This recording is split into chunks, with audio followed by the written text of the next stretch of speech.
박진우 회장은 그의 고가 이탈리아제 구두가 자갈길 위에서 바삭거리는 소리를 들으며 용인공원 묘지를 가로질렀다. 52의 나이에 소금과 후추를 뿌린 듯한 머리칼과 잘 재단된 차콜색 정장은 그가 일군 건설 제국에 자신감을 고스란히 드러냈지만 오늘만큼은 그 견고한 외면이 위태롭게 흔들리고 있었다. 5년. 한지은이 세상을 떠난 지 꼭 5년이 흐른 날이었다. 그들의 이혼은 그녀가 죽기 7년 전에 마무리되었지만 무언가가 항상 이 날짜의 그를 그녀의 무덤으로 이끌었다. 어쩌면 죄책감일지도, 혹은 그가 감히 이름 붙일 수 없는 더 깊은 무언가일지도 몰랐다. 그는 보통 사생활을 보장받기 위해 동틀녘에 이곳을 찾았지만 오늘은 중요한 회의 때문에 오후가 되어서야 겨우 시간을 낼 수 있었다. 그는 우아한 대리석 묘비에 다가가며 흰 장미를 가져왔어. 당신은 정직한 꽃이라고 했었지, 라고 속삭였다. 무릎을 꿇고 묘비에 새겨진 이름 위로 떨어진 낙엽을 쓸어냈다. 사랑하는 딸이자 친구 한지은 12552 이기숀. 친구라는 단어는 언제나 그의 가슴을 쳤다. 그들의 지독했던 별거 후에 아내라는 단어가 남아있기를 바랄 권리가 그에게는 없었지만 친구라는 말은 언제나 불충분하게 느껴졌다. 진우가 돌에 기대어 꽃을 놓을 때 아이들의 목소리가 바람을 타고 실려왔다. 그는 침입자에 대한 짜증 섞인 표정으로 재킷을 바로 하고 떠나려 했다. 바로 그때 그는 그들을 보았다. 모든 면에서 똑같이 생긴 두 어린 소녀. 나란히 입은 파란색 코트, 리본으로 묶은 금발의 양갈래 머리, 서로 꼭 잡은 작은 손. 많아봐야 8살을 넘지 않아 보였다. 두 소녀는 그가 가져온 신선한 장미 옆에 손으로 만든 종이꽃을 놓으며 완벽하게 한 목소리로 말했다. 하늘나라에서 맞는 생일 축하해요. 엄마. 박진우는 얼어붙었다. 움직일 수도 말할 수도 없었다.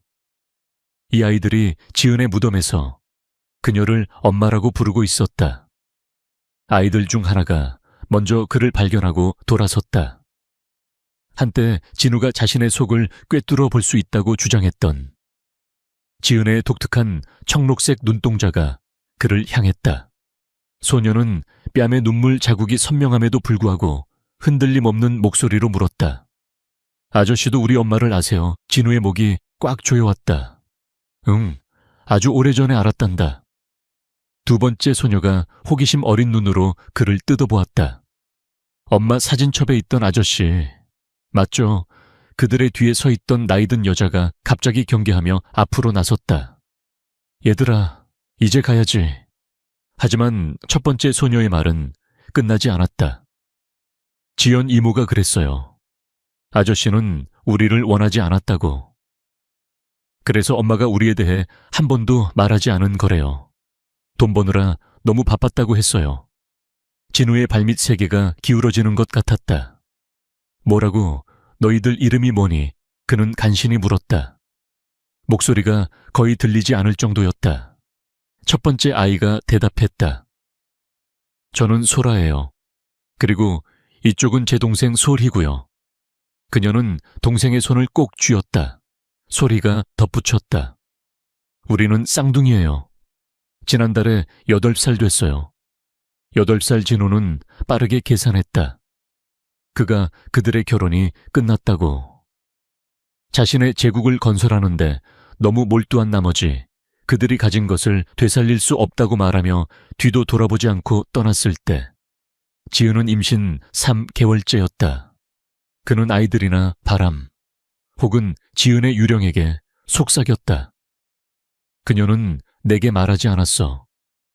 지연이라는 이름의 그 여자는 아이들의 손을 단단히 잡았다. 그녀는 숨김없는 경멸의 눈빛으로 진우를 쏘아보았다. 박 회장님은 혼자만의 시간이 필요하신 것 같군요. 지연이 아이들을 데리고 떠나면서 소라가 뒤를 돌아보며 말했다. 우리는 매주 일요일에 와요. 여기 있으면 엄마가 우리 말을 더 잘 들으실 수 있거든요. 진우는 무덤 옆에 무릎을 꿇고 주저앉았다. 진실이 물리적인 힘으로 그를 강타했다. 그에게 딸이 있었다.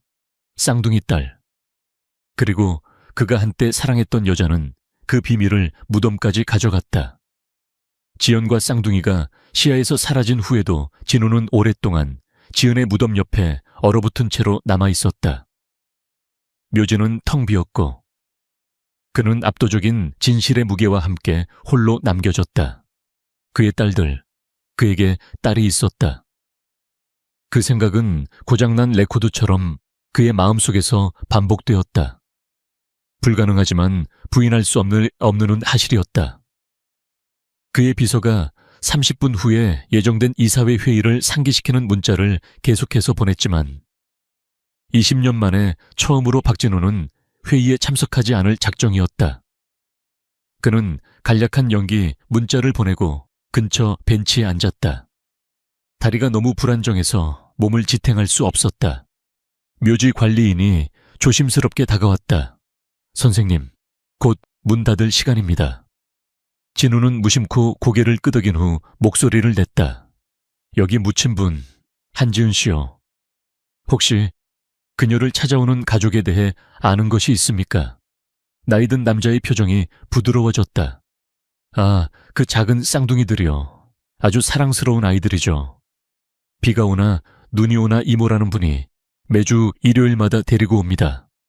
아이들이 겨우 3살 때 엄마가 암으로 세상을 떠났다고 하더군요. 끔찍한 일이죠. 암. 지은은 혼자서 딸들을 키우다가 암으로 죽었다. 진우는 속이 메스꺼워지는 것을 느꼈다. 그들은 어디에 사는지 아십니까? 관리인이 대답했다. 정확히는 모르겠습니다만 항상 동쪽 입구에서 걸어오더군요. 아마 은평구 쪽에서 오는 것 같습니다. 그는 남자에게 감사 인사를 하고 비틀거리며 차로 향했다. 그의 운전기사는 고용주의 잿빛 얼굴에 대해 아무 말도 하지 않는 것이 현명하다는 것을 알고 있었다. 그의 펜트하우스에서 진우는 곧장 서재로 가 결혼 생활에서 남겨둔 몇 안 되는 기념품이 담긴 잠긴 서랍을 열었다.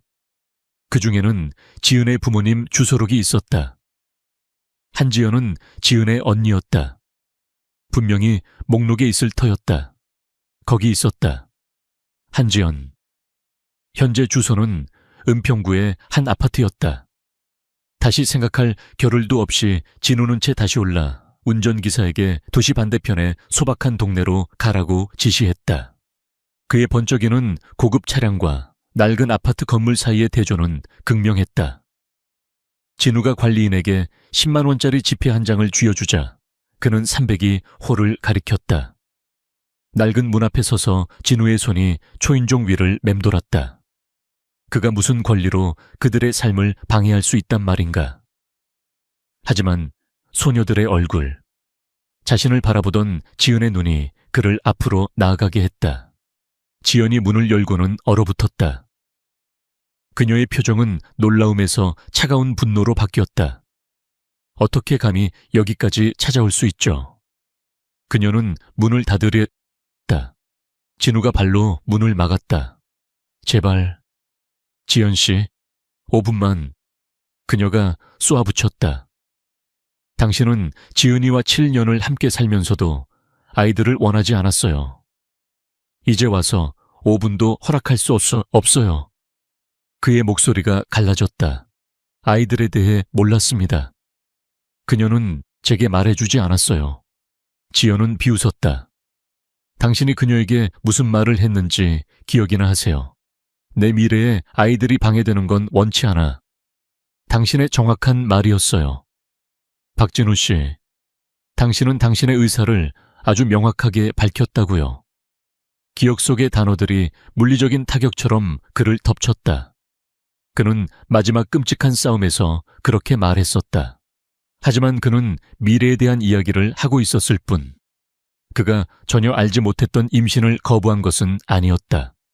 그는 그녀 너머를 들여다보며 물었다. 아이들은 집에 있습니까? 그녀의 목소리가 날카로워졌다. 피아노 레슨 갔어요. 그리고 당신은 아이들을 볼 수 없어요. 내 딸들이라고요. 지연의 목소리가 위험할 정도로 높아졌다. 법적으로는 그럴지도 모르죠. 하지만 중요한 모든 면에서 당신은 그들에게 아무것도 아니에요. 지은이가 엄마이자 아빠였어요. 나한테는 권리가 있어. 권리요 지연이 소리쳤다. 지은이가 항암 치료를 받으며 2가지 일을 해서 아이들을 부양할 때 그 권리는 어디 있었나요? 소리에 치료비를 내기 위해 결혼 반지를 팔아야 할지 고민할 때 당신의 권리는 어디 있었냐고요. 진우는 그 말에 찔려 뒤로 물러섰다. 무슨 치료 말입니까? 지연의 표정에 후회와 같은 감정이 스쳐 지나갔다. 당신의 제국으로 돌아가세요. 박진우 씨.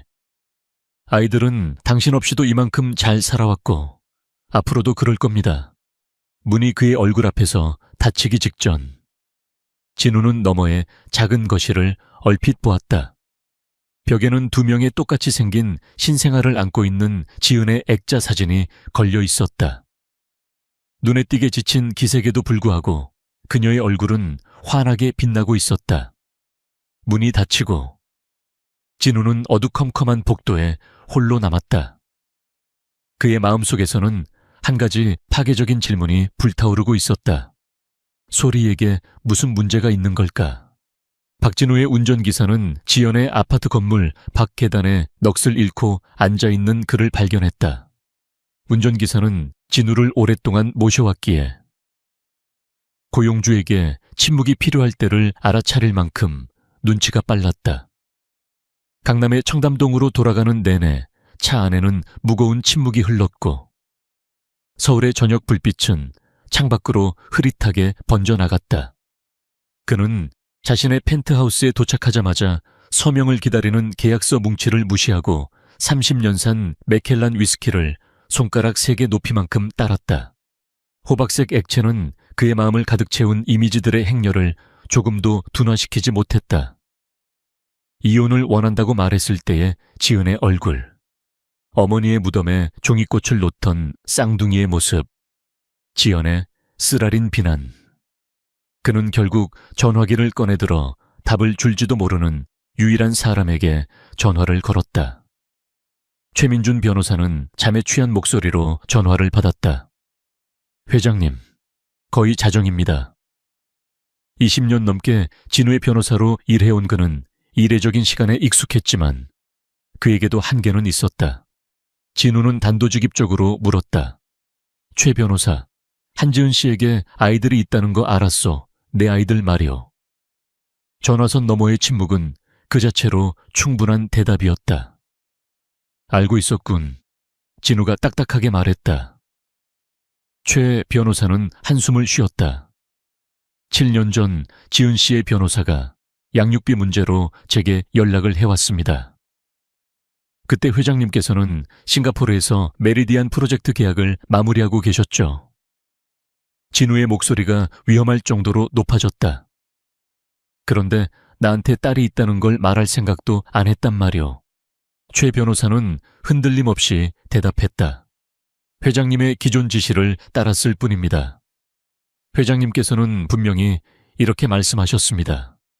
한지은의 요구는 나를 귀찮게 하지 말고 알아서 처리해.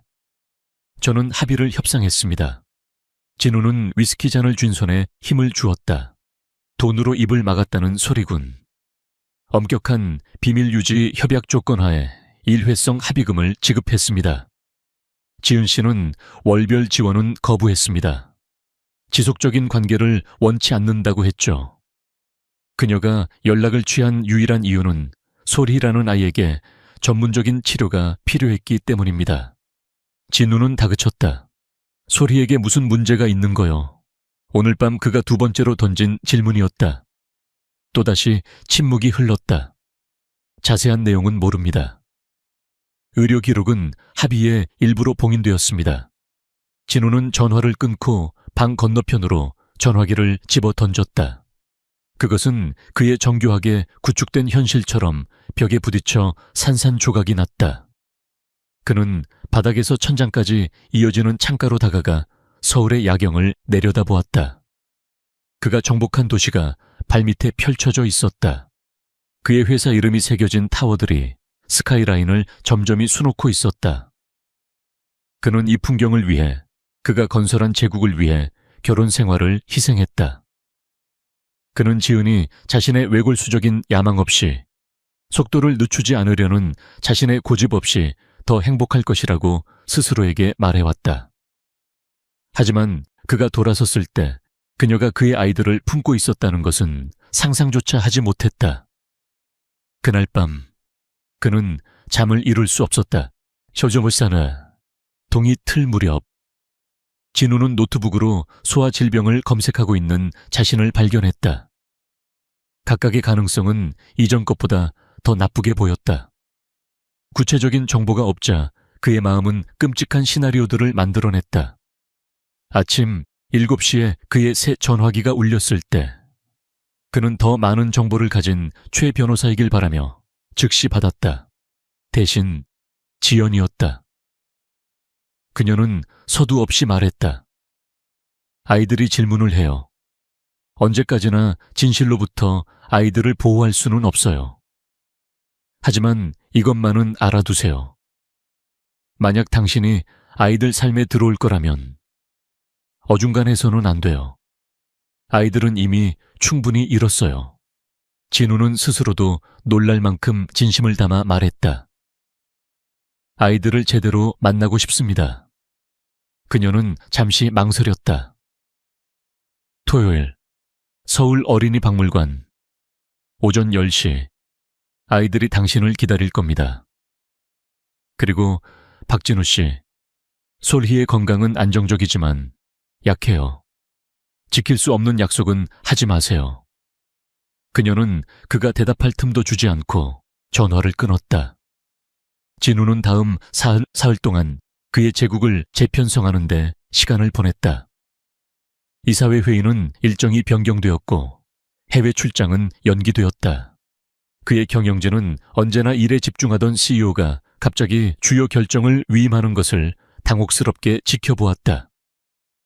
금요일 저녁, 그는 몇 년 동안 하지 않았던 일을 했다. 그는 지은과 살았던 옛 동네를 찾았다. 그들의 첫 아파트는 서울대학교 근처의 작은 옥탑방이었다. 그녀가 아동 심리학을 공부하는 동안 그는 첫 개발 프로젝트를 진행하고 있었다. 건물은 그의 기억보다 작아 보였다.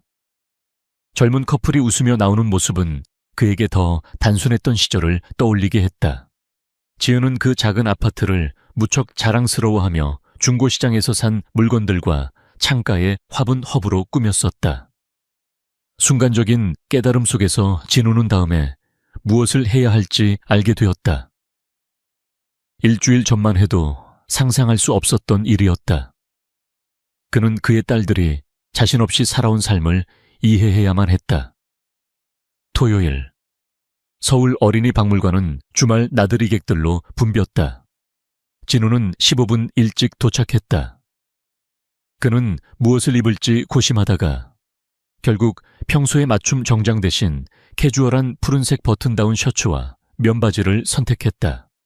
그럼에도 불구하고 그는 청바지와 운동화 차림의 부모들 사이에서 유난히 눈에 띄는 기분이었다. 그는 거품 체험관 근처에서 함께 머리를 맞대고 있는 두 금발, 머리를 즉시 발견했다. 지연이 근처에 팔짱을 끼고 서 있었고 그녀의 자세는 보호적인 경계심을 발산하고 있었다. 진우는 마치 그들이 놀라 사라질지도 모른다는 듯이 천천히 다가갔다. 오셨네요. 지연이 인정했다. 그녀의 말투는 그가 약속을 취소할 것이라고 반쯤 예상했다는 것을 암시했다. 진우의 시선은 계속해서 아이들에게 고정되어 있었다. 온다고 했잖아요. 햇빛 아래에서 보니 아이들은 지은과 더욱 놀랍도록 닮아 있었다. 똑같이 섬세한 코, 똑같이 표현력이 풍부한 눈썹. 지연이 부드럽게 불렀다. 소라야, 소리야. 아빠 만나는 것에 대해 우리 얘기했던 거 기억나지? 아이들은 일제히 돌아섰고 진우는 다시 한번 그들의 완벽한 대칭에 충격을 받았다. 그들은 색깔만 다른 셔츠 위에 똑같은 데님 점프수트를 입고 있었다. 소라는 초록색, 소리는 보라색. 그는 이것이 세상의 자신들을 구분시키는 방식인지 궁금했다. 안녕. 그가 말했다. 갑자기 그들을 어떻게 불러야 할지 확신이 서지 않았다. 딸들이라는 단어는 그의 혀 위에서 낯설게 느껴졌다. 묘지에서 만났을 때보다 더 자신감 있는 태도를 보였던 소라가 먼저 앞으로 나섰다. 정말 우리 아빠. 맞아요. 이모가 엄마 앨범에 있는 아빠. 사진 보여줬어요. 진우는 디자이너 바지가 끈적한 박물관 바닥에 닿는 것을 개의치 않고 무릎을 꿇어 그들의 눈높이를 맞췄다. 그래, 맞단다. 그리고 지금까지 너희에 대해 몰랐던 거. 정말 미안하다. 소리는 언니 뒤에 반쯤 숨어 있었다. 엄마가 아빠는 높은 빌딩 짓느라 바쁘다고 했어요. 그 단순한 말에는 어떤 비난도 담겨 있지 않았지만 진우의 가슴을 깊이 찔렀다. 내가 너무 바빴던 모양이구나. 지금도 빌딩을 지으세요. 소라가 물었다. 그럼 사진 보여줄까? 소라는 고개를 끄덕였지만 솔희는 고개를 저었다. 그는 솔희가 언니보다 더 창백하고 눈 밑에 소라에게는 없는 미묘한 그림자가 드리워져 있다는 것을 알아차렸다. 지연이 끼어들었다. 점심이나 먹으러 가는 게 어때요? 아이들이 개장 시간부터 돌아다녀서 배고플 거예요. 그들은 박물관 카페에 자리를 잡았다. 진우는 쌍둥이가 똑같은 패턴으로 음식을 배열하는 것을 매혹적으로 지켜보았다. 대각선으로 자른 샌드위치, 반원 모양으로 놓인 사과 조각, 접시와 정확히 직각을 이루는 주스 상자. 지연이 그의 시선을 따라가며 설명했다. 늘 저렇게 해요.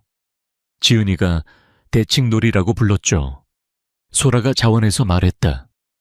엄마가 우리는 거울 이미지라고 했어요. 저는 오른손잡이고 소리는 왼손잡이예요. 진우가 말했다. 너희는 특별한 유대감을 가지고 있구나.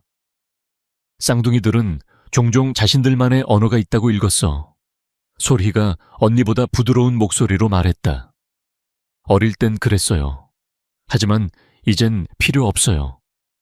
어차피 저는 소라가 무슨 생각하는지 항상 알거든요. 소라가 힘주어 고개를 끄덕였다. 그리고 저는 소리 심장이 아플 때 알 수 있어요. 진우는 얼어붙었다. 심장이 아프다고. 지연은 소라에게 경고의 눈빛을 보냈지만 소리가 담담하게 대답했다. 제 심장에는 구멍이 있어요. 태어날 때부터 그랬어요. 엄마는 그걸 특별한 사랑의 창문이라고 불렀어요. 진우는 평정을 유지하기 위해 애썼다. 선천성 심장 결함.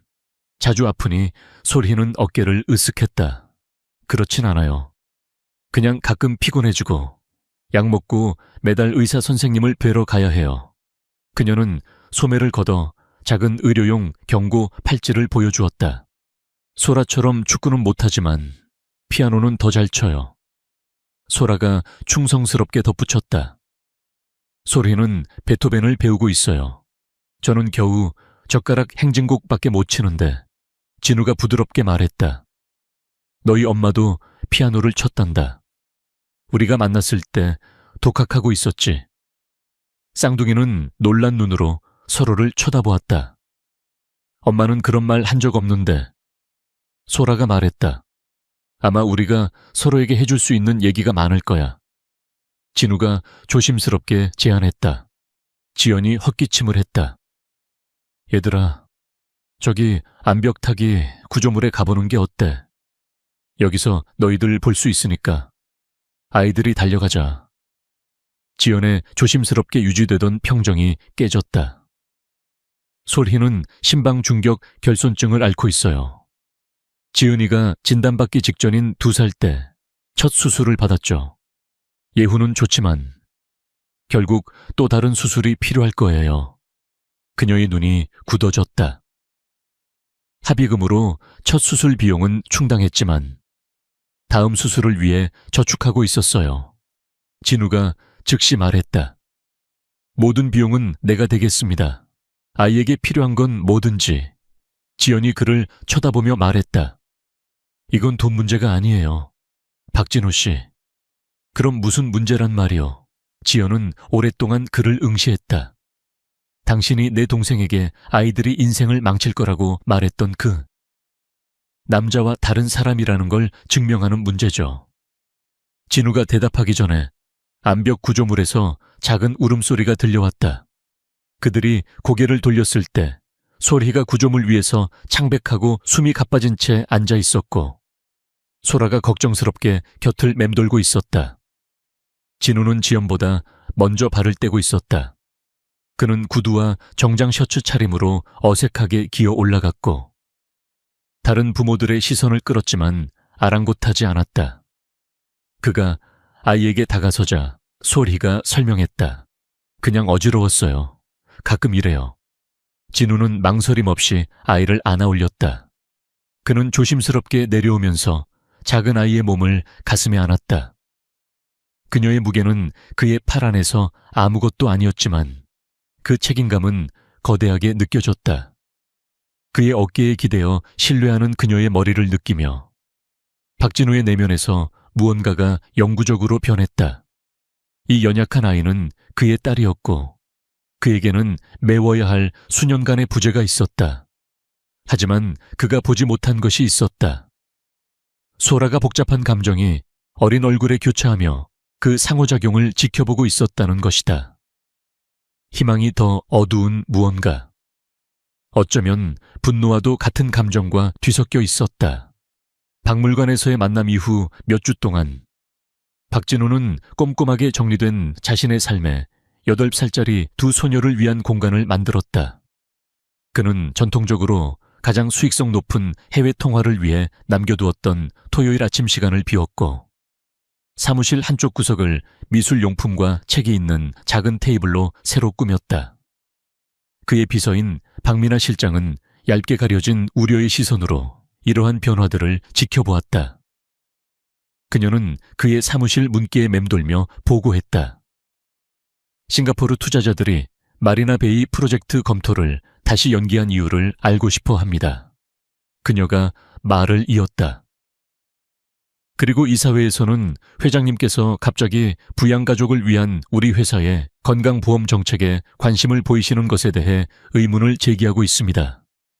진우는 가구 재배치를 계속하며 말했다. 싱가포르에는 개인적인 문제를 처리하고 있다고 전하고 이사회에는 포괄적인 복리후생 검토를 실시하고 있다고 알려주시오. 박민아 실장은 그의 말투가 얼마나 전례 없는 것인지를 분명히 하며 되물었다. 개인적인 문제라니요. 15년 동안 박진우는 사업보다 그 어떤 것도 우선시한 적이 없었다. 그녀가 덧붙였다. 혹시 지난 주말 공원에서 칼슨 이사님이 회장님과 함께 있는 것을 봤다는 그 어린 여자아이들과 관련이 있는 일입니까? 박진우는 몸을 바로 세우고 수많은 비즈니스 상대들을 위축시켰던 강철 같은 시선으로 그녀를 응시했다. 그래, 내 딸들이요. 박민아 실장의 조심스럽게 유지되던 평정이 무너졌다. 따님들이요, 언제부터 자녀가 있으셨습니까? 그가 시계를 확인하며 말했다. 듣자 하니 8년 전부터 있었던 것 같군. 20분 후에 아이들이 여기 올 거요. 도착하면 즉시 보안팀에 위로 올려 보내라고 하시오. 박 실장이 떠난 후 진우는 사무실의 변화를 둘러보았다. 기업의 미니멀리즘은 다채로운 쿠션과 장난감 바구니로 부드러워졌다. 마치 그의 세련된 사무실 한 구석에 기업 부설 어린이집이 폭발한 것처럼 전혀 어울리지 않았다. 하지만 그것은 시작이었다. 정호정각에 엘리베이터 종이 울렸다. 지연은 마지못해 아이들을 그의 직장에 처음으로 데려다 주기로 동의했지만 그녀의 표정은 아이들을 사자굴로 보내는 것 같았다. 소라가 먼저 활기차고 호기심 가득한 모습으로 뛰어 들어왔다. 와, 여기서 도시 전체가 다 보여요. 그녀는 바닥에서 천장까지 이어지는 창문에 얼굴을 바싹 갖다 댔다. 소리야. 봐봐. 저기 박물관도 있어. 소리는 지은에 사려 깊은 시선으로 공간을 살피며 더 조심스럽게 따라 들어왔다. 아빠가 빌딩을 짓는 곳이 여기예요. 그녀가 물었다. 진우가 설명했다. 여기서 설계를 하지. 건축가와 엔지니어 팀과 함께 말이야. 청사진 한번 볼래 놀랍게도 소리는 열정적으로 고개를 끄덕였다.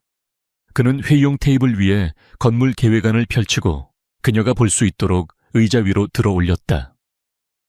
그녀의 작은 손가락이 예기치 않은 이해력으로 복잡한 선들을 따라갔다. 퍼즐 같아요. 그녀가 말했다.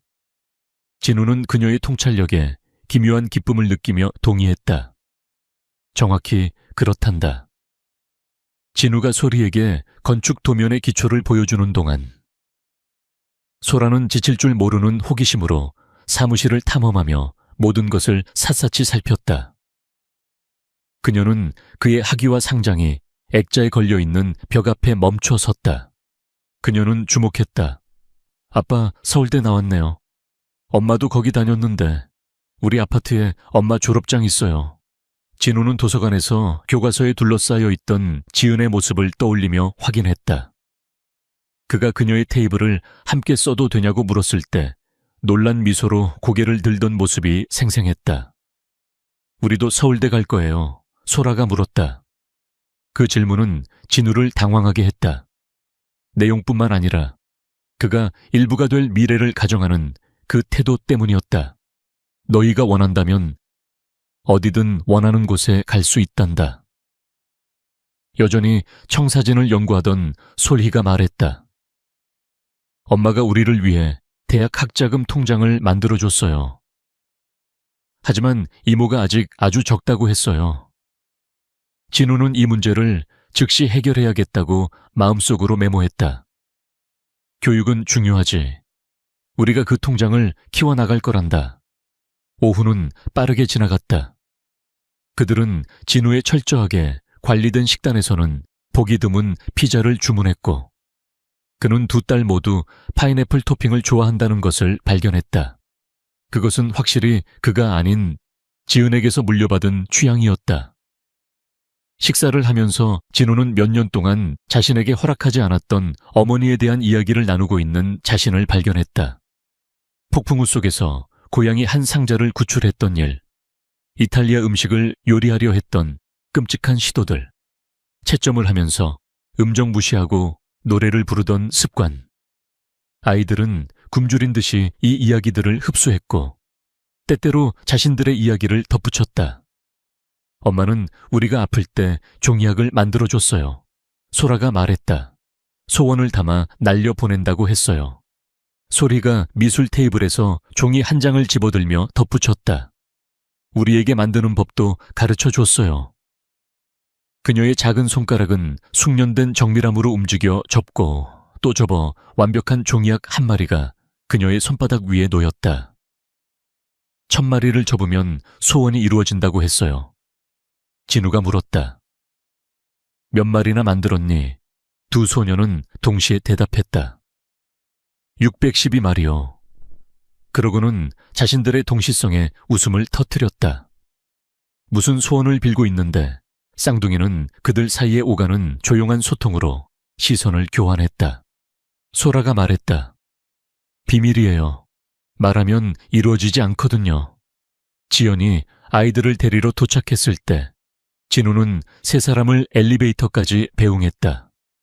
다음 주 토요일에 내가 9시에 데리러 갈게. 진우가 확인했다. 지연은 뻣뻣하게 고개를 끄덕였다. 그들의 관계는 여전히 긴장 상태였지만 그녀는 더 이상 그의 개입을 적극적으로 막지는 않았다. 엘리베이터 문이 닫히기 시작할 때 소리가 갑자기 틈새로 손을 내밀어 문이 다시 열리게 했다. 그녀는 자신이 만든 종이약을 내밀었다. 이거 아빠 드리는 거예요. 그녀가 수줍게 말했다. 아빠 사무실에 두세요. 진우는 그 섬세한 창조물을 받아들고 예기치 않게 감동했다. 고맙다. 그들이 떠난 후 그는 오랫동안 자신의 존재를 규정해왔던 거래 화면과 재무 보고서 옆 책상 위에 조심스럽게 그 학을 놓았다. 그 병치는 거슬렸지만 왠지 모르게 옳게 느껴졌다. 그의 전화가 울렸다. 최민준 변호사였다. 그는 서두 없이 말했다. 회장님께서 문의하신 신탁기금에 대해 알아봤습니다. 지은 씨가 아이들이 태어난 직후에 개설했더군요. 교사 월급에서 매달 5만 원씩 넣고 있었습니다. 진우는 빠르게 계산했다. 그럼 각자 500만 원 또 100만 원도 차에 안 되겠군. 실제로는 더 적습니다. 솔희에 의료비로 인출된 내역이 있습니다. 진우는 미간을 짚었다. 월요일에 각 계좌에 10억 원씩 이체하시오. 최 변호사는 나쁜 소식을 암시하는 듯한 톤으로 계속했다. 그게 다가 아닙니다. 합의서의 비밀, 유지 조항을 검토해 봤습니다. 회장님께서 아셔야 할 것이 있습니다. 그게 뭐요? 지은 씨가 변호사에게 편지를 한 통 남겼습니다. 회장님께서 쌍둥이를 발견하고 연락을 시도할 경우에만 전달하라는 지시와 함께요. 진우는 전화기를 쥔 손에 힘을 주었다. 최 변호사가 읽어봤소. 아니요. 그녀의 변호사가 월요일 아침에 제 사무실로 가져오기로 했습니다. 회장님, 최 변호사는 망설였다. 그녀의 변호사가 편지 내용에 대해 좀 우려하는 것 같았습니다. 전화를 끊은 후 진우는 종이학을 응시했다. 불길한 예감이 그를 덮쳤다. 지은은 그에게 어떤 마지막 메시지를 남겼을까? 그리고 왜 그가 쌍둥이를 먼저 찾아야만 했을까? 종이학은 접힌 날개로 지은의 비밀을 품은 채 그를 지켜보는 것 같았다. 월요일 아침, 박진우는 최민준 변호사의 사무실에서 익숙한 한지은의 필체가 적힌 크림색 봉투를 응시하고 있었다. 그녀의 변호사인 박서연이라는 이름에 겨우 감춘 적대감으로 진우를 바라보던 중년의 여성이 직접 봉투를 전달하며 서명을 요구했다. 최 변호사는 혼자 계실 시간을 드리겠습니다. 라며 문을 닫고 나갔다. 진우는 봉투를 손안에서 뒤집어 보았다. 지은이 법적 절차가 필요할 만큼 중요하게 쓴 내용은 무엇일까? 그의 일부는 봉투를 여는 것을 두려워했다.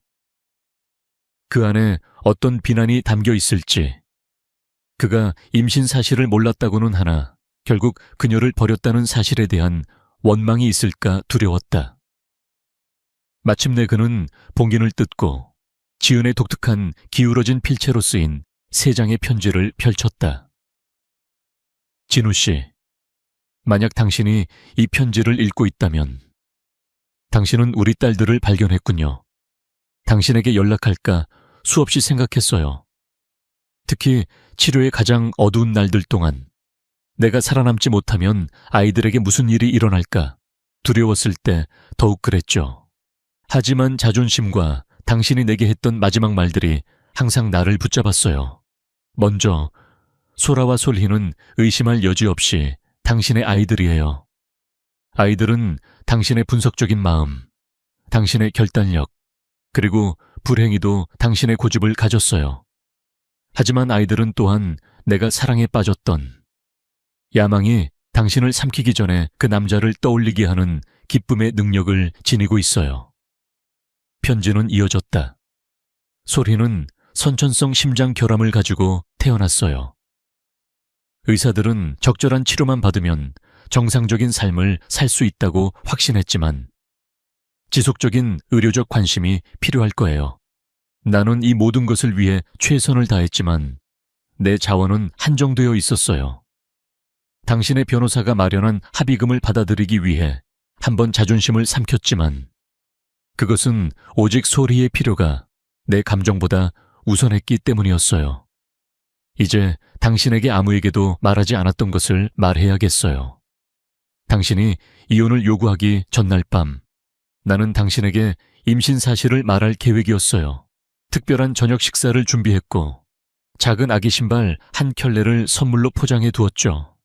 그런데 당신은 집에 와서 우리가 더 이상 맞지 않는다며 당신의 제국을 건설할 자유가 필요하다며 떠나겠다고 선언했어요.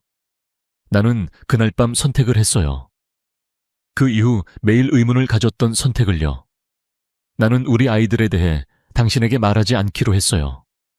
당신이 미래에 대한 당신의 비전에 가족은 없다는 것을 너무나 명확히 했기 때문이에요. 그것이 올바른 결정이었을까요? 나는 아직도 모르겠어요. 아이들은 당신에 대해 물어봤어요. 물론 나는 아이들에게 당신에 대해 나쁘게 말한 적이 없어요. 나는 아이들에게 그들의 아버지는 하늘에 닿는 아름다운 건물들을 짓는 사람이고 그렇게 큰 것들을 창조하는 사람들은 때때로 작은 가정집에 담길 수 없다고 말해줬어요. 이제 당신에게 어려운 부탁을 해야겠어요. 만약 당신이 아이들을 찾았고 그들의 삶에 있고 싶다면 당신은 전적으로 헌신해야만 해요. 아이들은 이미 한 부모를 잃었어요. 다른 부모에게 버림받는 것을 감당할 수 없을 거예요. 만약 당신이 완전히 헌신할 수 없다면, 만약 당신의 제국이 여전히 우선이라면, 제발 아이들이 정을 붙이기 전에 지금 물러나 주세요. 그리고 당신이 알아야 할 또 다른 것이 있어요. 내가 치료 중에 발견한 사실이에요. 진우는 점점 커지는 불안감과 함께 다음 장을 넘겼다. 쌍둥이는 소리에게 영향을 미친 것과 동일한 심장질환에 대한 유전적 소인을 가지고 있어요. 소라는 지금은 증상을 보이지 않지만 정기적으로 검사를 받아야 해요. 나는 분기별 검진을 마련해 두었지만 아이들이 자라면서 더 포괄적인 유전자 검사가 필요할 거예요. 이 편지를 당신에게 부담을 주기 위해 쓰는 것이 아니라 그들 또한 당신의 딸이기 때문에 쓰는 거예요. 아이들은 자신들을 아는 아버지를 가질 자격이 있어요. 그들이 가장 좋아하는 책들, 소라는 말에 관한 것이라면 무엇이든 좋아하고 소리는 별과 행성을 좋아해요. 그들의 알레르기, 둘 다 딸기 알레르기가 있어요. 그들의 두려움, 천둥 번개, 그리고 그들의 꿈. 소라는 수의사가 되고 싶어 하고 소리는 우주 비행사가 되고 싶어 해요. 만약 당신이 이 편지를 읽고 있다면 나는 이미 없는 사람이겠죠. 나는 지연 언니에게 아이들의 보호자가 되어달라고 부탁했어요. 언니가 아이들을 맹렬히 사랑할 것을 알기 때문이죠. 하지만 아이들에게는 맹렬한 사랑 이상의 것이 필요해요. 진우 씨, 아이들에게는 안정, 기회, 그리고 그들의 다른 절반, 즉 당신에게서 온 자신들의 일부와의 연결이 필요해요. 호시아요. 당신이 어떤 결정을 내리든 내가 당신을 떠난 것에 대해 오래전에 용서했다는 것을 알아주세요. 인생은 원망하기에는 너무 짧아요. 암이 빠르게 가르쳐준 교훈이죠. 우리 함께한 시간은 나에게 우리 딸들을 주었고 그것만으로도 나는 항상 감사할 거예요. 지은, 추신, 서울대 근처 보안창고에 2030년까지 요금이 지불된 보관함이 있어요. 247호. 열쇠는 이 편지와 함께 있어요. 나는 아이들의 삶에서 나온 모든 것을 저장해 두었어요. 모든 그림, 모든 성적표, 모든 사진. 만약 당신이 아이들을 알고 싶다면 거기서부터 시작해요. 진우는 편지를 내려놓았다.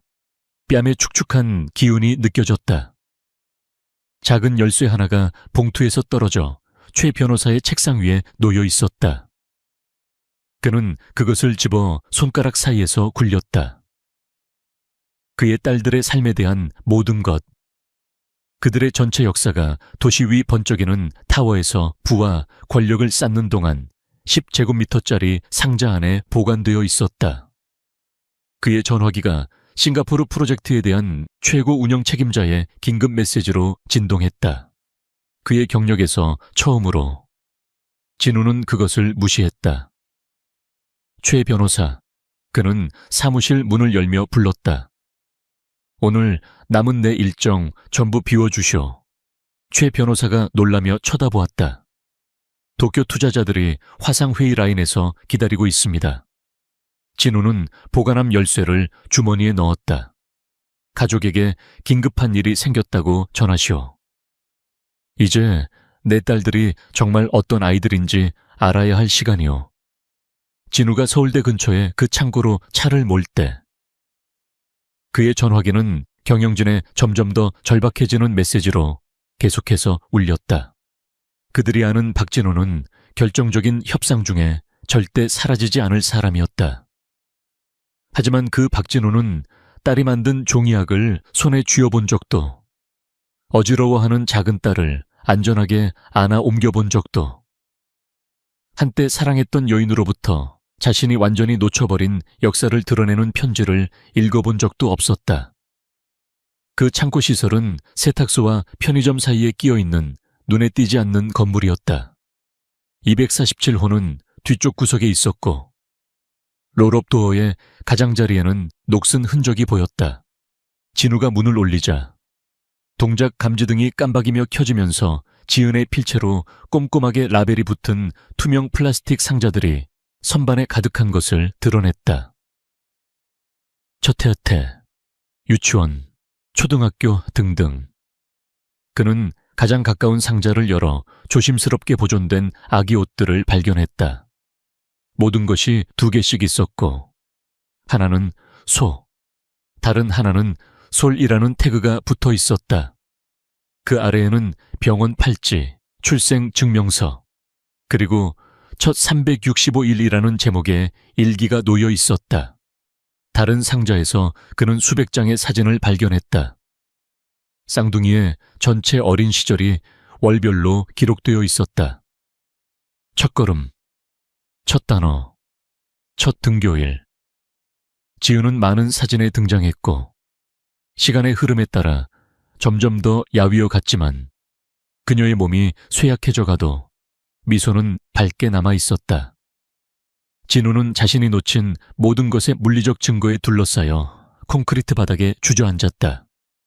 그는 일기를 펴고 딸들의 첫 해에 대한 지은의 기록을 읽기 시작했다. 잠 못 이루는 밤, 첫 미소, 소리에 심장질환이 진단되었을 때의 공포. 그는 아이들의 역사에 몰두하며 몇 시간이 흘렀다. 그의 전화기는 결국 배터리가 다 되어 오랫동안 그를 소비해온 세상과 그를 단절시켰다. 지은이라고 간단히 라벨이 붙은 가장 깊은 상자에서 그는 USB 드라이브를 발견했다.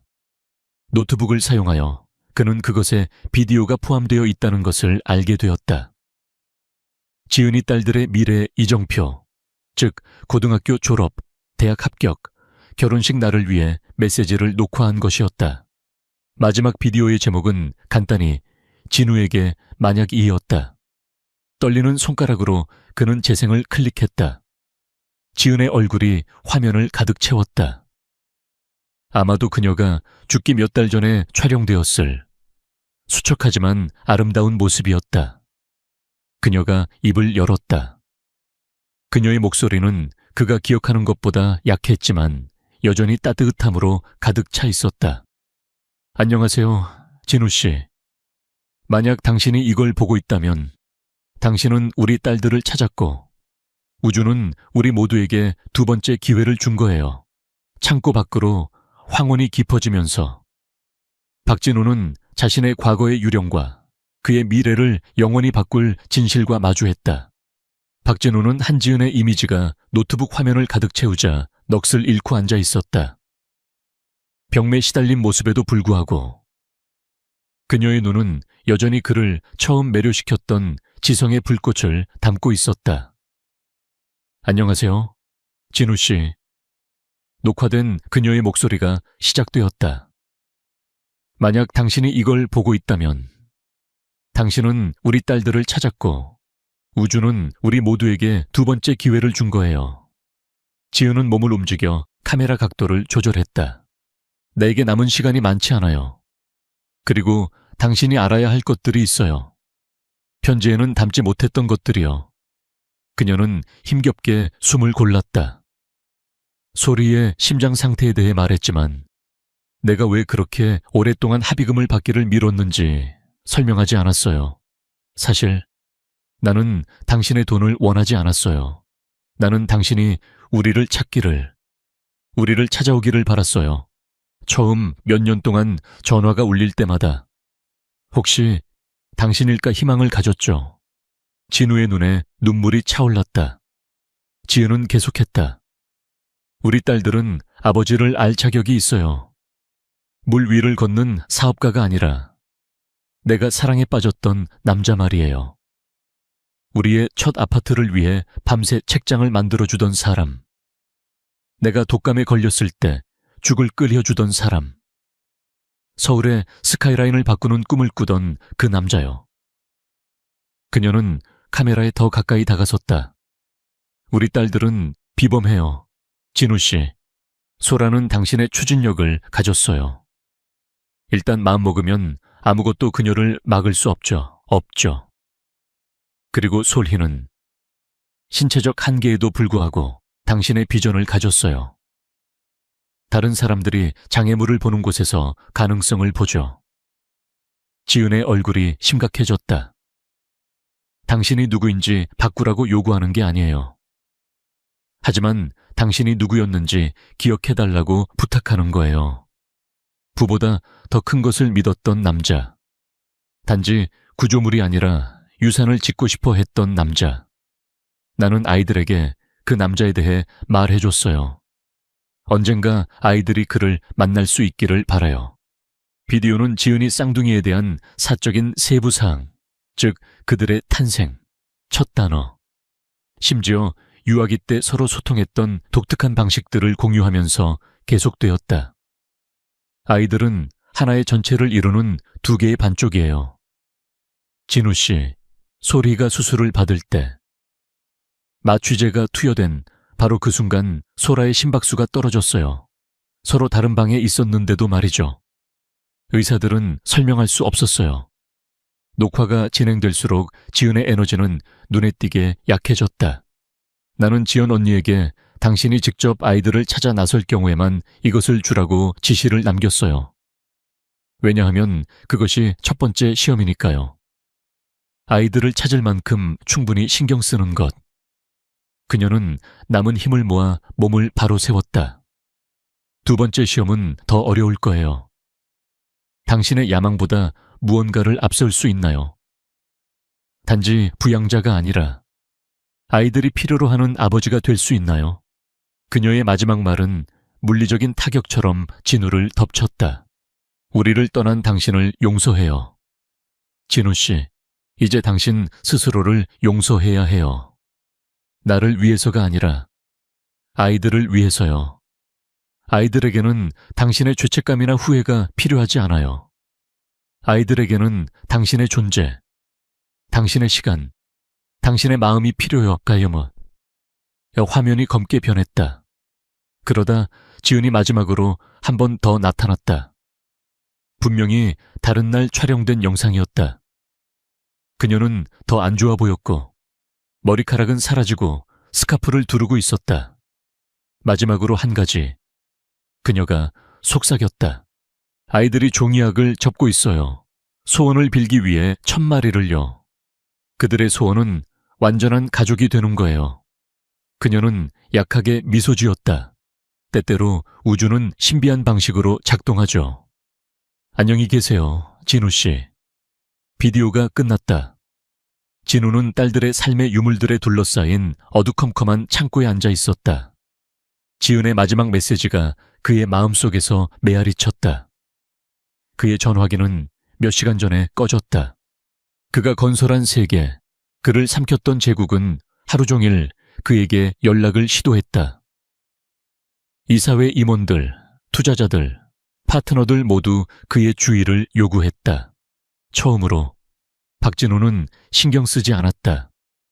그는 몇 권의 사진 앨범과 쌍둥이의 아기 일기를 채싣고 창고를 잠그면서 한 달 전만 해도 상상할 수 없었던 결정을 내렸다. 이제 그의 딸들을 집으로 데려올 시간이었다. 진심이 아니시죠? 지연이 진우의 펜트하우스 거실을 서성거리며 목소리를 높였다. 아이들을 안 지 몇 주밖에 안 됐는데 이제 와서 여기서 살게 하고 싶다고요. 진우는 넓은 아파트 주위를 가리켰다. 게스트윙을 아이들 침실로 개조했어요. 각자 자기 공간과 함께 공유 놀이방도 있을 겁니다. 이건 평방미터의 문제가 아니에요. 박진우 씨, 안정의 문제라고요. 아이들의 평생은 우리 아파트에서 보냈어요. 그가 반박했다. 그래서 점진적인 전환을 제안하는 겁니다. 처음에는 주말만 여기서 보내고 그러다 격주로 지내는 식으로요. 지연은 팔짱을 꼈다. 그리고 신선함이 사라지면 어떻게 되죠? 이사회 회의와 국제적인 거래가 다시 부르기 시작하면요. 아이들은 바빠지면 위임할 수 있는 프로젝트가 아니에요. 그 비난은 진우가 지은에게 실패했던 것처럼 딸들에게도 실패할 것이라는 그의 가장 깊은 두려움을 찔렀기 때문에 아팠다. 그는 조용히 말했다. 이미 회사 구조를 재편했습니다. 김전무를 대표이사 대행으로 승진시켰어요. 저는 회장직으로 물러날 겁니다. 지연의 눈이 동그래졌다. 블랙우드 건설의 경영권을 포기하신다고요. 포기하는 게 아니라 재분배하는 겁니다. 진우는 그들 모두에게 커피를 따랐다. 저는 20년 동안 제국을 건설하는 데 보냈습니다. 이제 더 중요한 것을 건설해야 합니다. 지연은 회의적인 눈으로 그를 살폈다. 지은이는 항상 야망 아래에 다른 박진우가 있다고 말했죠. 저는 한 번도 믿지 않았어요. 그가 인정했다. 저도 그랬습니다. 하지만 그녀는 제게 메시지를 사실상 도전을 남겼습니다. 그리고 아이들은 그 도전의 일부죠. 아이들은 도전 과제가 아니에요. 지연 씨, 내 딸들입니다. 그는 그녀의 시선을 똑바로 마주했다. 8년을 놓쳤습니다. 더 이상은 놓치지 않을 겁니다. 그들의 대화는 후견인 서류를 가지고 도착한 진우의 변호사에 의해 중단되었다. 최 변호사는 지연의 법적 후견인 지위를 유지하면서 진우에게 부모의 권리와 책임을 부여하는 공동 양육 제안서를 준비해왔다. 최 변호사가 지연에게 설명했다. 이것은 아이들의 지정 후견인으로서의 지연 씨의 입장을 인정하는 동시에 진우 회장님께 부모로서의 권리와 책임을 부여하는 것입니다. 지연은 서류를 신중하게 검토했다. 두 딸 모두를 위해 의료 조항이 포함된 신탁기금을 설립하시는군요. 진우가 고개를 끄덕였다. 소리의 상태에 대한 포괄적인 보장과 소라를 위한 예방적 모니터링, 그리고 교육 신탁, 생활비, 아이들에게 필요할 수 있는 모든 것을 포함합니다. 최 변호사가 그녀를 안심시켰다. 그리고 만약 6개월 후에 이 책임이 너무 과하다고 결정하신다 해도 이 신탁은 취소 불가능합니다. 아이들의 재정적 안정은 향후 어떤 협의와도 무관하게 보장됩니다. 지연의 표정은 여전히 경계심이 가득했지만 진우는 그녀가 선택지를 저울질하고 있다는 것을 볼 수 있었다. 그들이 함께 사는 아파트는 성장하는 소녀들에게 비좁아지고 있었다. 그들의 학구는 적절했지만 뛰어나지는 않았고 그녀의 헌신에도 불구하고 지연은 지은의 죽음 이후 병원에서 추가 근무를 하면서 조카들을 키우느라 벅찼다. 그녀는 마침내 말했다. 이 문제에 대해 아이들과 상의해야겠어요. 자신들이 어디서 살지에 대해 의견을 낼 만큼은 컸으니까요. 진우가 동의했다. 물론입니다. 하지만 그 전에 우리가 논의해야 할 또 다른 것이 있습니다. 소라에 관한 문제입니다. 지연이 긴장했다. 소라요. 소라에 대해 무슨 할 말이? 지은이의 편지에 두 딸 모두 심장질환에 대한 유전적 소인이 있다고 언급되어 있었습니다. 소라는 종합적인 검사가 필요합니다. 지연의 얼굴에서 핏기가 가셨다. 하지만 소라는 한 번도 증상을 보인 적이 없는데요. 진우가 부드럽게 말했다. 심방 중격 결손증을 가진 많은 사람들이 합병증이 발생하기 전까지는 증상이 없다고 합니다. 서울대 어린이병원에 예약을 해두었습니다. 최고의 심장 전문의와 유전학자들로요. 당신의 인맥을 이용해서 대기자 명단을 뛰어넘으셨군요. 지연이 씁쓸하게 말을 마쳤다.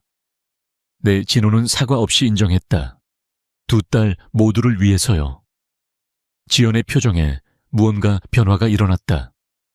진우의 갑작스러운 개입에 대한 그녀의 유보적인 태도에도 불구하고 그의 자원이 쌍둥이에게 그녀가 도저히 맞춰줄 수 없는 기회를 제공할 수 있다는 것을 마지못해 인정하는 듯 했다. 그녀는 조용히 인정했다. 지은이가 알았다면 찬성했을 거예요.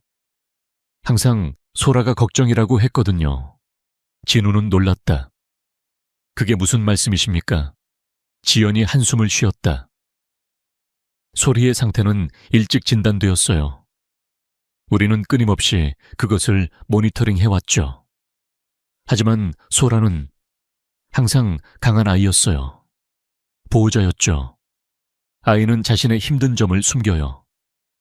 진우는 박물관에서 소리가 피곤해할 때 세심하게 지켜보던 소라의 모습을 떠올렸다. 동생이 도움이 필요할 때 곁을 맴돌던 방식, 아이가 소리를 돌보는군요. 서로를 돌보죠. 지연이 정정했다. 하지만 네, 소라는 아이가 짊어져야 할 것보다 더 많은 것을 짊어지고 있어요. 꼭 자기 엄마처럼요. 지은과의 비교는 진우에게 깊은 인상을 남겼다. 그가 야망을 추구하는 동안 지은은 얼마나 많은 짐을 혼자 짊어졌을까. 그가 대답하기 전에 그의 전화가 울렸다. 30분 후에 시작되는 소라의 주간 피아노 발표회 알람이었다. 그의 신중하게 구조화된 삶에 또 다른 변화가 생긴 것이다. 학교 행사, 병원 방문, 주말 활동을 위한 고정 약속들. 그들이 짐을 챙길 때 지연이 문에서 멈춰 섰다. 당신의 이혼에 대해 지은이가 정말 놀랐던 게 뭔지 아세요? 진우는 마음의 준비를 하며 기다렸다. 당신이 단 한 번도 그녀의 꿈, 그녀의 계획에 대해 묻지 않았다는 거요. 그녀는 우리가 당신의 야망을 중심으로 삶을 구축했고, 당신이 그녀의 것에 대해 물어봐 주기를 계속 기다렸다고 말했어요. 지연의 표정이 약간 부드러워졌다. 당신의 딸들에게 같은 실수를 하지 마세요. 박진우 씨, 아이들의 꿈에 대해 묻고 그들이 그 꿈을 이룰 수 있도록 도와주세요. 서울대학교 어린이병원의 소아심장내과 병동은 어린 환자들의 주의를 분산시키기 위해 고안된 밝은 색상의 벽과 상호작용 디스플레이를 특징으로 했지만 박진우와 한지연이 대기실에 앉아있는 동안의 긴장감을 완화시켜주지는 못했다. 두 쌍둥이가 종합검사를 받는 동안 그들은 초조하게 기다렸다. 담당 의사인 김 교수는 소라의 경우는 예방 차원입니다 라고 그들을 안심시켰다. 하지만 솔희의 병력과 유전적 요소를 고려할 때 완전한 그림을 원합니다. 3시간이 지났고 진우는 태블릿으로 일하는 척하는 것을 포기했다. 지연은 이미 서성거리며 대기실 바닥에 길을 낼 지경이었다. 마침내 간호사가 불렀다. 박소라, 박소리 어린이 보호자분. 그들은 상담실로 안내되었고 김 교수가 대형 화면에 디지털 이미지를 띄워놓고 기다리고 있었다.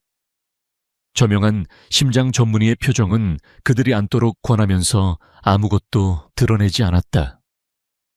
그는 시작했다.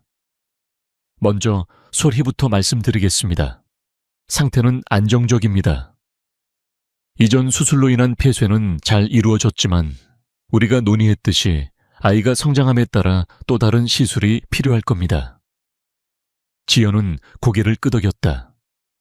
이것은 새로운 정보가 아니었다. 김 교수는 계속했다. 달라진 점은 우리의 일정입니다. 그는 진우에게 고개를 끄덕였다. 이제 이용 가능한 자원을 고려할 때 합병증이 발생하기 전에 최소 침습 시술을 예약할 수 있습니다. 이러한 선제적 접근은 아이의 장기 예후를 상당히 개선시킬 겁니다. 진우는 더 이상 기다릴 수 없다는 듯 물었다. 소라는 어떻습니까? 교수님, 김 교수는 화면의 이미지를 다른 것으로 바꿨다. 소라는 동생보다는 훨씬 덜하지만 동일한 상태의 초기 징후를 보이고 있습니다. 세상이 진우의 발밑에서 다시 기울어지는 것 같았다. 두 딸 모두가 영향을 받았다니. 의사는 계속했다. 좋은 소식은 우리가 아주 이른 단계에서 발견했다는 것입니다. 이 단계에서는 즉각적인 개입 없이 모니터링만 필요합니다. 지연이 다그쳤다.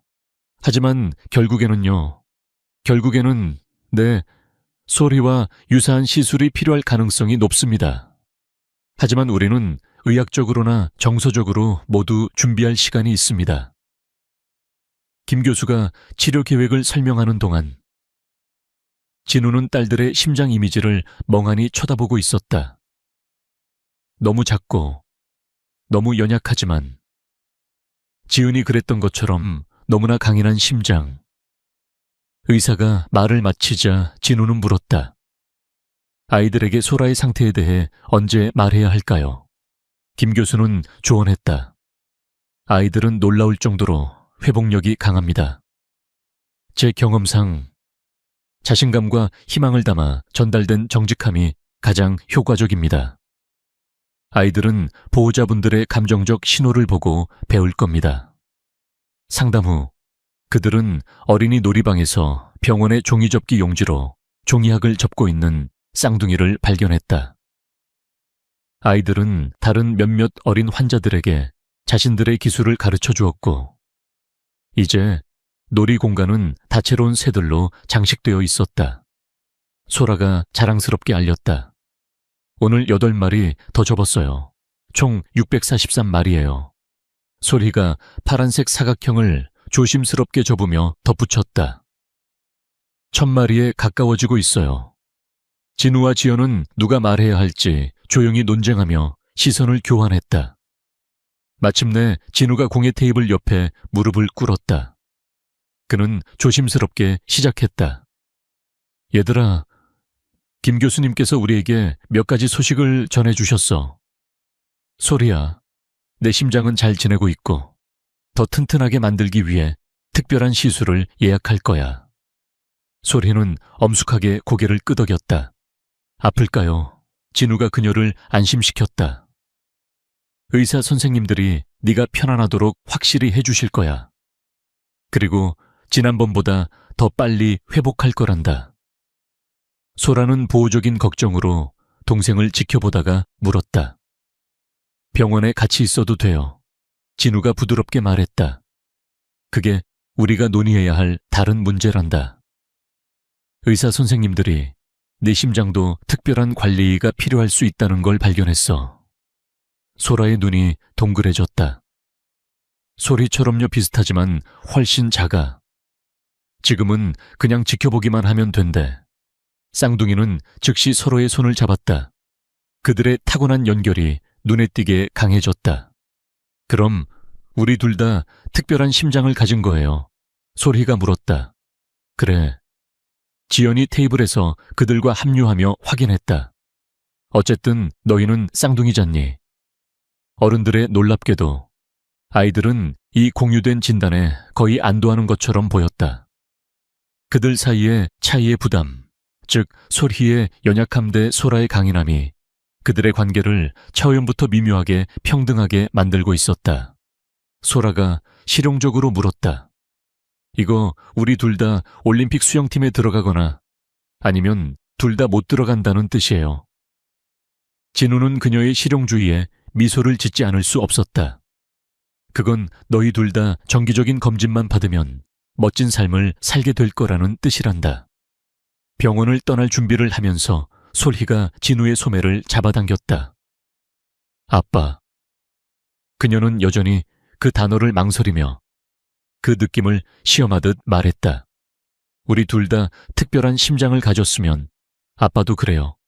그 질문은 진우를 당황하게 했다. 아빠는 그런 식으로 심장 검사를 받아본 적이 없단다. 그가 인정했다. 소라가 끼어들었다. 엄마가 우리는 아빠한테서 심장을 물려받았다고 했어요.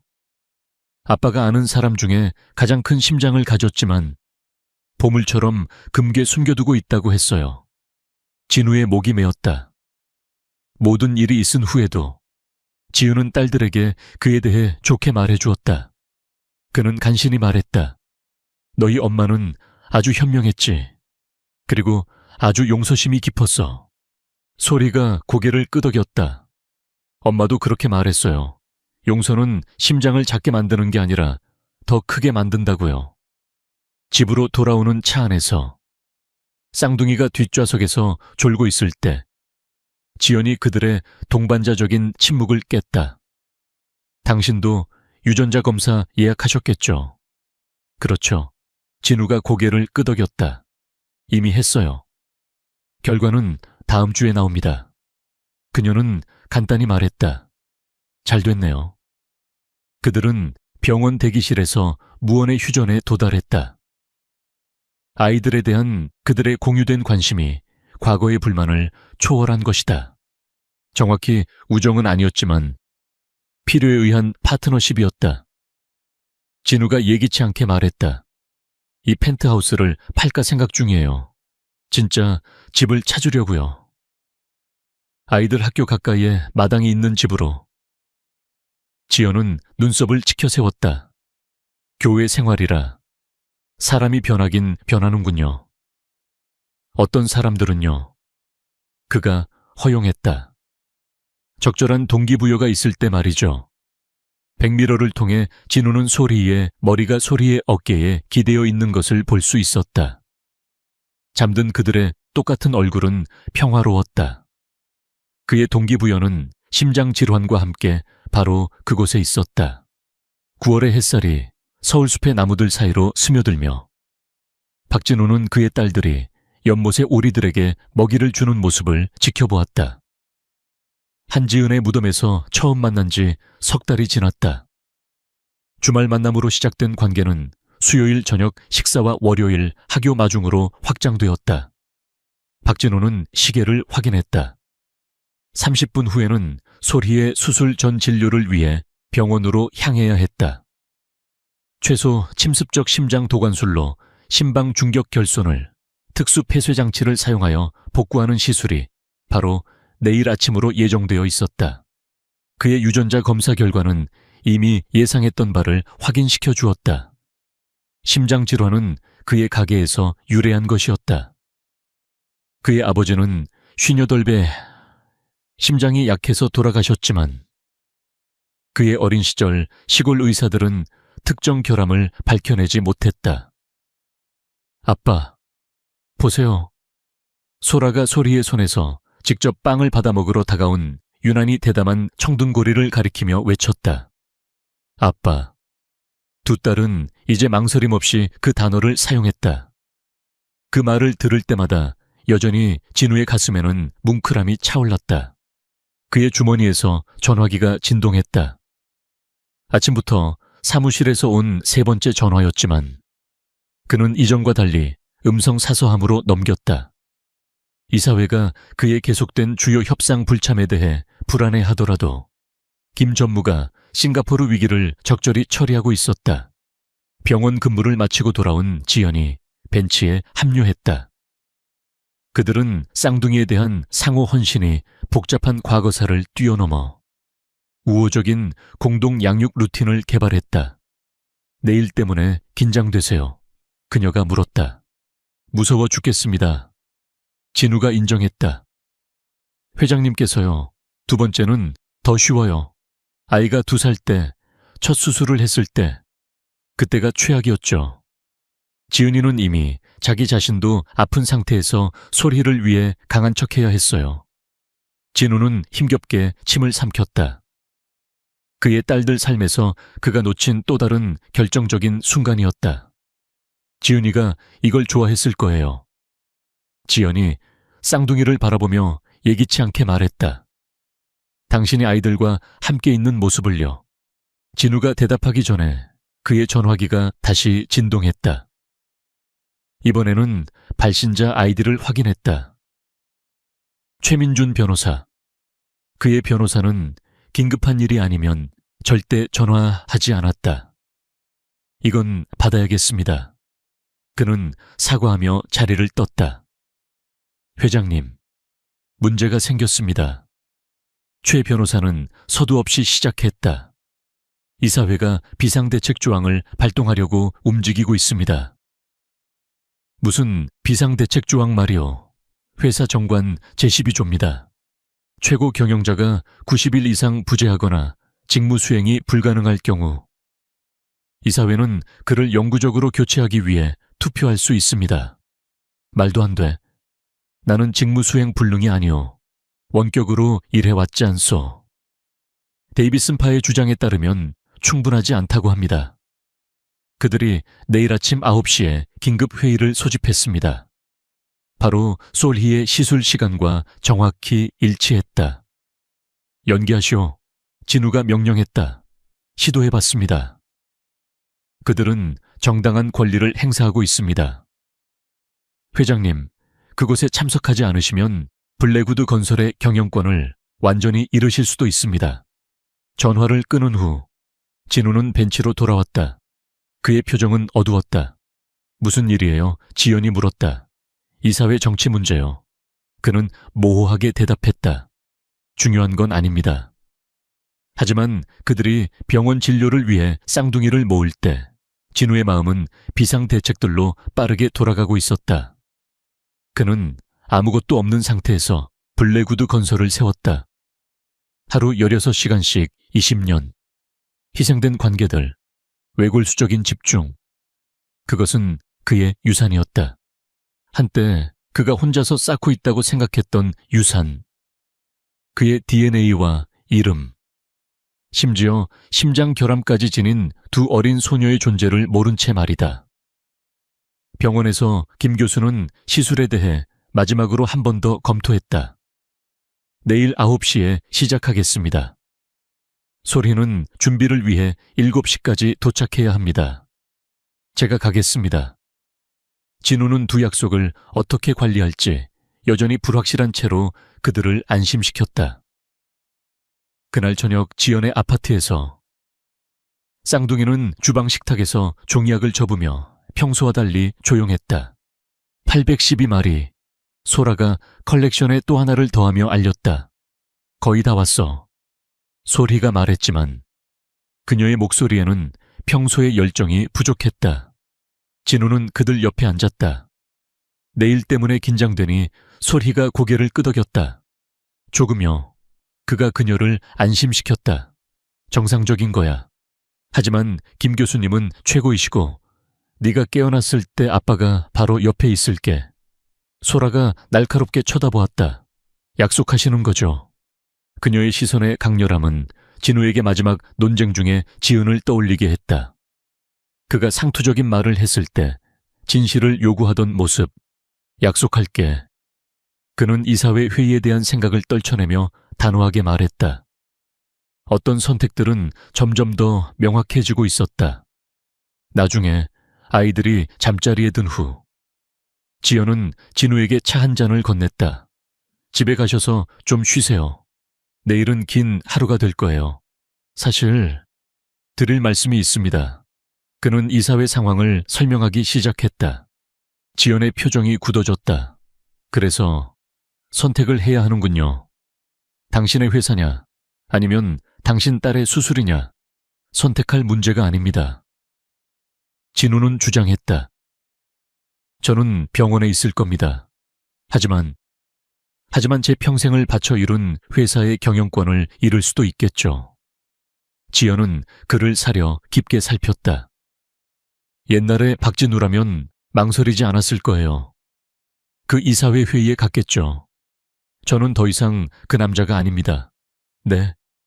그녀가 동의했다. 그렇지 않죠. 진우가 떠나기 전. 그는 마지막으로 쌍둥이를 확인했다. 그들은 작은 아파트의 한 침실을 공유했고 쌍둥이 침대는 서로 가깝게 붙어 있었다. 잠결에도 그들은 연결을 유지했다. 소리의 손은 소라를 향해 뻗어 있었고 소라는 보호적으로 동생을 향해 돌아 누워 있었다. 그들의 공유된 침대 옆 탁재는 소원을 이루기에 거의 충분한 작은 종이약산이 놓여 있었다. 진우는 쌍둥이가 그날 저녁 왜 그렇게 조용했는지 갑자기 이해했다. 내일은 단지 의료 시술이 아니었다. 그것은 그들이 그에게 두기 시작한 연약한 신뢰에 대한 시험이었다. 비디오에서 지은이 했던 말이 그의 마음속에서 메아리 쳤다. 당신의 야망보다 무언가를 앞세울 수 있나요? 단지 부양자가 아니라 아이들이 필요로 하는 아버지가 될 수 있나요? 곧 팔게 될 펜트하우스로 차를 몰고 돌아가면서 그의 결정은 확고해졌다. 다른 회사도, 다른 건물도, 다른 거래도 있을 것이다. 하지만 소리가 눈을 떴을 때 그곳에 있을 기회는 단 한 번뿐이었다. 소리의 병실은 천장에 매달리고 창틀에 앉고 침대 옆 탁자에 모여있는 종이약들로 장식되어 있었다. 소리가 수술 전 준비를 하는 동안 간호사들이 소라를 도와 종이약을 걸어 사막한 공간을 다채로운 새장으로 탈바꿈시켰다. 소라는 또 다른 학을 걸며 세웠다. 947마리. 거의 다 왔어. 지연은 초조하게 시계를 확인했다. 박진우가 지금쯤은 도착했어야 했다. 아침 8시 45분이었다. 소리는 이미 수술 준비 구역으로 옮겨졌고 용감했지만 두려워하며 아빠가 수술실로 들어가기 전에 도착할 것인지 반복해서 물었다. 지연은 같은 시간에 예정된 이사회 회의는 언급하지 않은 채 말했다. 아마 차가 막히나 보지. 그녀는 박진우의 변화 능력에 대한 한지은의 믿음이 틀렸던 것은 아닐까 하는 생각에 잠 못 이루는 밤을 보냈다. 8시 52분 문이 열렸지만 박진우 대신 최민준 변호사가 소아병동에 어색하게 들어섰다. 한지연 씨, 그는 자신을 소개했다. 박 회장님의 변호사입니다. 지연의 심장이 내려앉았다. 그가 올 수 없는 이유를 설명하기 위해 변호사를 보낸 것이다. 아닙니다. 최 변호사가 재빨리 해명했다. 이것들을 전달하라고 보내셨습니다. 그는 서류 가방에서 법률 문서 폴더와 봉인된 봉투를 꺼냈다. 이 서류들은 블랙우드 건설의 지분 40%를 소라와 소리의 신탁기금으로 이전하는 내용입니다. 편지는 아이들이 성인이 되었을 때를 위한 것입니다. 지연은 기계적으로 서류들을 받아들었다. 박진우 씨는 어디 있습니까? 아마 이사회실에 계실 겁니다. 회의가 9시에 시작되었으니까요. 결국 그는 회사를 선택한 것이었다. 지연은 쌍둥이에게 아빠가 약속을 어긴 이유를 어떻게 설명해야 할지 막막해하며 눈을 감았다. 그때 소라가 창가에서 갑자기 외쳤다. 이모, 보세요. 지연은 그녀에게 다가갔다. 병원 정문이 내려다 보이는 창밖에서는 소동이 벌어지고 있었다. 한 무리의 기자들과 사진작가들이 입구를 향해 질주하는 익숙한 인물을 둘러싸고 있었다. 최 변호사가 휴대폰을 확인하며 확신시켜 주었다. 박 회장님이십니다. 지금 올라오고 계십니다. 오늘 결과와 상관없이 서류는 전달되기를 원하셨습니다. 5분 후 박진우가 평소의 정장 재킷도 없이 약간 숨이 찬 채로 방으로 뛰어들어왔다. 그의 넥타이는 비뚤어져 있었고 평소 흠잡을 데 없던 머리는 바람에 날려 있었다. 그는 다급하게 물었다. 내가 너무 늦었나? 지연의 목소리에 안도감이 역력했다. 아직 아이를 데려가지 않았어요. 하지만 이사회 회의는요. 나 없이도 진행될 수 있겠지. 박진우가 말을 마쳤다. 나는 내 입장을 밝히고 떠나왔소. 무슨 입장이요? 내 딸의 건강이 어떤 회사 문제보다 우선하며 그러한 우선순위를 이해하지 못하는 이사회는 내가 섬기고 싶은 이사회가 아니라는 것. 최 변호사는 고통스러운 표정을 지었다. 꽤 극적이었습니다. 데이비슨 이사가 문장 중간에 있을 때 말 그대로 사직서를 테이블에 던지고 걸어 나오셨죠. 지연이 믿을 수 없다는 듯 물었다. 사직하셨다고요? 박진우가 명확히 했다. 최후 통첩을 했소. 그들이 나의 새로운 우선순위와 근무 방식을 받아들이거나 아니면 시장 가치로 내 지분을 사들이거나. 지연이 반응하기 전에 간호사가 나타났다. 시술 전에 가족분들이 소리를 볼 준비가 되었습니다. 소라가 즉시 박진우의 손을 잡았다. 가요. 아빠, 소리가 기다리고 있어요. 그들이 간호사를 따라갈 때 지연이 박진우의 팔을 건드렸다. 회사를 버리고 아이들을 선택하셨군요. 그는 간단히 대답했다. 선택의 여지도 없었어. 수술 전 준비구역에서 소리는 병원 침대에 잤고 연약하게 누워 있었고 팔에는 이미 정맥 주사가 꽂혀 있었다. 그녀는 그들을 보자 얼굴이 환해졌다. 박진우가 다가가자 그녀는 외쳤다. 오셨네요.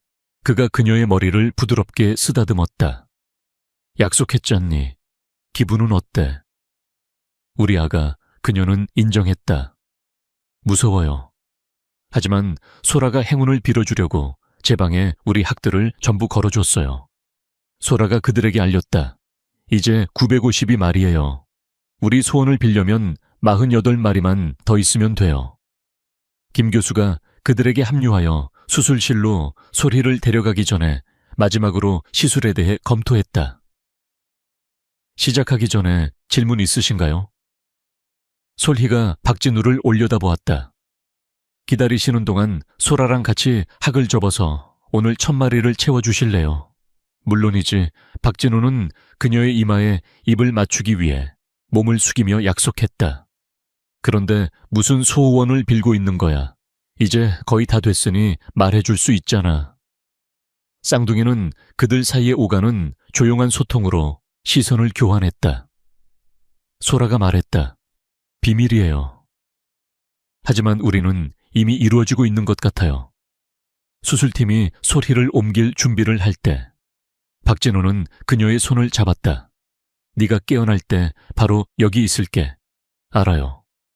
소리는 놀라울 정도의 확신을 가지고 말했다.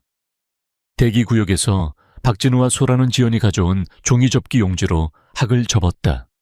기업 훈련을 받은 그의 손가락은 놀랍게도 정밀한 접기에 능숙했지만 소라는 여전히 때때로 그의 기술을 교정해 주었다. 1시간 후 소라가 세었다. 975마리, 25마리 남았어요. 지연은 그들이 나란히 앉아 집중하며 머리를 숙이고 작업하는 모습을 지켜보았다. 소라의 금발머리는 박진우의 머리가 희끗희끗해지기 전의 색과 같았다. 소라가 간호사가 가져다 준 주스에 정신이 팔린 동안 그녀는 조용히 물었다. 정말 사직하셨어요. 박진우가 명확히 했다. 구조조정이요. 나는 회장으로 남겠지만 김 전무가 계속해서 대표이사를 맡을 거요. 주요 프로젝트에 대해 자문은 하겠지만 더 이상 하루 16시간 근무나 해외 출장은 없어. 지연은 자신도 놀라며 인정했다. 지은이가 자랑스러워했을 거예요. 박진우의 손이 반쯤 접힌 종이 위에서 멈췄다. 그랬으면 좋겠어. 나는 그녀가 내가 될 수 있다고 믿었던 그 남자가 되려고 노력하는 중이요. 2시간 후 소라가 의기양양하게 알렸다. 999마리. 이제 딱 하나 남았어요. 아빠. 마지막 건 아빠가 하세요. 박진우는 금색 종이 한 장을 골라 신중하게 접기 시작했다. 그가 마지막 주름을 만들 때 김 교수가 수술복 차림으로 대기실 문가에 나타났다. 박진우는 완성된 학을 손에 쥔 채 얼어붙었다. 의사가 미소와 함께 알렸다. 시술은 완벽하게 끝났습니다. 소리는 회복실에 있으며 가족을 찾고 있습니다. 소라는 환호성을 지른 후 박진우의 손에서 황금학을 집어들었다. 우리가 해냈어, 1000마리. 김 교수님이 나오셨을 때 딱 맞춰서 우리 소원이 이루어졌어. 지연이 재촉했다. 무슨 소원이었는데 소라의 표정이 진지해졌다. 우리 모두가 진짜 가족이 되는 거요. 박진우는 눈가가 촉촉해진 채로 그녀의 눈높이에 맞춰 무릎을 꿇었다. 그게 바로 내가 바라는 것이기도 하단다. 그들은 함께 회복실로 김 교수를 따라갔다. 그곳에서 소리는 마취에서 깨어나 몽롱한 상태였다. 그녀가 그들을 보자 졸린 미소가 얼굴에 번졌다. 우리 해냈어요. 그녀가 속삭였다. 천말이요. 소라가 동생의 손에 황금학을 쥐어주었다. 정확히 1000마리야. 아빠가 마지막 걸 만들었어. 소리의 손가락이 종이새 주위로 오므라들었다. 그럼 우리 이제 진짜 가족인 거네. 우리는 언제나 가족이었어. 박진우가 부드럽게 말했다. 내가 집으로 가는 길을 찾는데 시간이 좀 걸렸을 뿐이지. 소리가 황금학을 손에 쥔 채 다시 잠들었을 때 박진우는 그 소원이 종이새가 아니라 선택과 지켜진 약속, 그리고 마침내 바로 세워진 우선순위에 의해 이루어졌다는 것을 깨달았다. 1년 후 황금빛 가을잎이 용인 공원 묘지 주위를 맴돌았고 3명의 인물이 한지은의 무덤에 다가섰다. 박진우는 한지은이 정직한 꽃이라고 불렀던 흰 장미 한 다발을 들고 있었다. 소라와 소리는 각각 반짝이는 금색 종이로 꼼꼼하게 접은 종이학을 들고 있었다. 진우는 묘비에 기대어 장미를 놓으며 말했다. 우리가 여기서 처음 만난 지 1년이 지났다니 믿기지 않는구나. 그 우연한 만남 이후 많은 것이 변해 있었다. 이제 9살이 된 딸들은 키가 한 뼘은 더 자랐다. 성공적인 수술 후 소희의 뺨에는 이전에는 없었던 건강한 혈색이 돌았다. 두 아이 모두 어머니의 작은 사진이 담긴 똑같은 로켓 목걸이를 하고 있었다. 소라가 꽃 옆에 자신의 종이학을 놓으며 물었다. 엄마가 우리를 보실 수 있을까요? 그럴 거라고 믿는단다. 진우는 더 이상 그런 질문에 불편해 하지 않고 대답했다. 지난 1년은 그에게 부모 역할에는 가장 힘든 주제에 대해서도 정직함이 필요하다는 것을 가르쳐 주었다. 소리는 언니 옆에 자신의 종이학을 놓았다. 엄마가 아빠를 우리에게 보내주신 것 같아요. 그게 엄마의 진짜 소원이었을 거예요. 그 모든 종이학으로 빈 소원 말이에요. 진우는 눈가가 촉촉해졌지만 미소를 지었다. 너희 엄마는 항상 나보다 계획을 더 잘 세웠지. 조용한 추모의 순간이 흐른 후 그들은 묘지를 걸어 나와 그들의 집으로 향했다. 더 이상 진우의 이전 펜트하우스가 아닌 그와 지은이 신혼부부로 살았던 곳에서 불과 몇 블록 떨어진 연희동의 고즈넉한 주택이었다. 아이들은 지은이 한때 가르쳤던 근처 학교에 다녔고 몇몇 선생님들은 여전히 그녀를 기억했다. 지연은 매주 일요일 저녁 식사에 함께했다. 그녀와 진우 사이의 긴장감은 점차 상호 존중으로 녹아들었다. 쌍둥이에 대한 그들의 공유된 사랑이 예기치 않은 우정을 만들어낸 것이다. 집에 가까워지자 소라는 진우가 여름 동안 지어준 나무집을 확인하러 앞서 달려갔다. 수십 년 만에 처음으로 직접 해보는 건설 프로젝트였다. 한때 가장 간단한 집안일조차 위임했던 기업의 거물은 자신의 손으로 무언가를 만드는 데서 예기치 않은 만족감을 발견했다. 아빠, 소리가 좀 더 차분한 걸음으로 그의 옆에서 걸으며 말했다. 선생님께서 가족 유산 프로젝트를 위해 가족 사진을 가져오라고 하셨어요. 창고에서 가져온 앨범에 많이 있잖니. 진우가 대답했다. 소리는 망설였다. 그런데 우리 넷이 다 같이 찍은 사진은 없잖아요.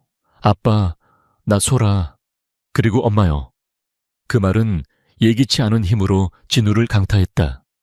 물론 그런 사진은 없었다. 그는 그녀의 임신 사실을 알기 전에 지은을 떠났으니까 좋은 생각이 있단다. 그가 말했다. 내일 스튜디오에 들르자. 우리 셋이 현재 사진을 찍고 엄마 사진 중 하나를 디지털로 합성해달라고 하는 거야. 소리의 얼굴이 환해졌다. 그 사진, 다른 사진들이랑 같이 벽난로 위에 올려놔도 돼요. 정중앙에 놓으마. 진우는 약속했다. 그들의 집안에는 융합된 삶의 증거가 곳곳에 있었다. 소라의 축구 트로피가 소리의 피아노 대회 메달 옆에 놓여 있었고, 지은의 책들이 진우의 건축 서적과 함께 책장을 공유하고 있었으며, 아이들이 아버지의 지도를 받아 디자인한 건물 그림들이 액자에 걸려 있었다. 진우의 전화가 울렸다. 과거와 달리 그는 전화를 받기 전에 발신자 아이디를 확인했다. 업무 전화는 그가 지정한 시간 외에는 음성 사서함으로 넘어갔다. 그의 경영진을 처음에는 충격에 빠뜨렸지만 점차 받아들인 경계선이었다. 그는 아이들에게 말했다. 김전문에 이건 받아야겠다. 저녁은 30분 후에 먹자.